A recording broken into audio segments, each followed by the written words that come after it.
October 2 സ്കൂളുകളിൽ മോദിയെക്കുറിച്ചുള്ള cinema പ്രദർശിപ്പിക്കാനുള്ള വിദ്യാഭ്യാസ മന്ത്രാലയത്തിന്റെ നിർദ്ദേശം ഗാന്ധിജിയോടുള്ള അധിക്ഷേപമെന്ന് കോൺഗ്രസ് ആരോപിച്ചു. പ്രധാനമന്ത്രിയുടെ പിറന്നാളിനോടനുബന്ധിച്ച് ഇന്നലെ മുതൽ ഒക്ടോബർ 2 വരെ സിനിമ പ്രദർശിപ്പിക്കാൻ നിർദ്ദേശിച്ചത്.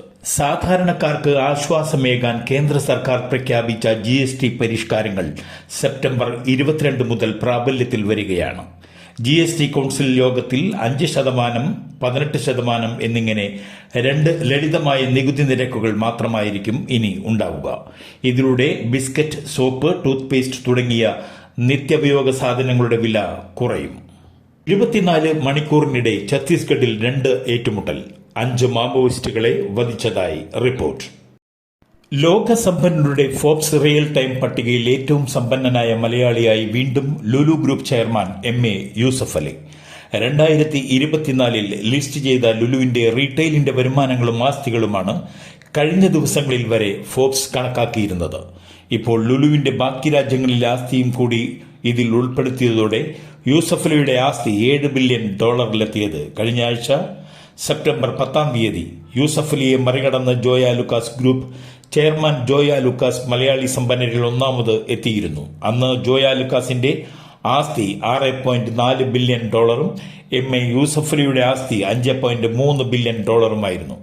2024 ലിസ്റ്റ് ചെയ്ത ലുലുവിന്റെ റീറ്റെയിലിന്റെ വരുമാനങ്ങളും ആസ്തികളുമാണ് കഴിഞ്ഞ ദിവസങ്ങളിൽ വരെ ഫോബ്സ് കണക്കാക്കിയിരുന്നത്.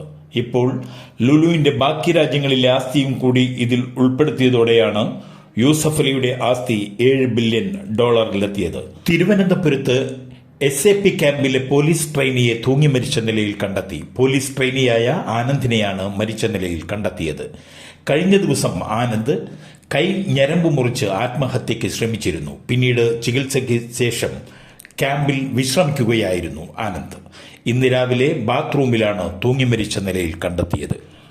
ആഗോള അയ്യപ്പ സംഗമത്തിന് ഇനി ഒരു നാൾ മാത്രം. ശനിയാഴ്ച രാവിലെ 10:30 പമ്പാ തീരത്തെ പ്രത്യേക വേദിയിൽ മുഖ്യമന്ത്രി പിണറായി വിജയൻ പരിപാടി ഉദ്ഘാടനം ചെയ്യും.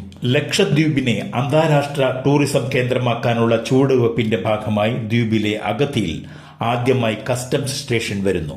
തിങ്കളാഴ്ച കസ്റ്റംസ് സ്റ്റേഷന്റെ പ്രവർത്തനം ആരംഭിക്കും. ഇതോടെ അന്താരാഷ്ട്ര ടൂറിസ്റ്റുകൾക്കും കപ്പലുകൾക്കും ലക്ഷദ്വീപിലേക്ക് നേരിട്ട് എത്താൻ കഴിയും.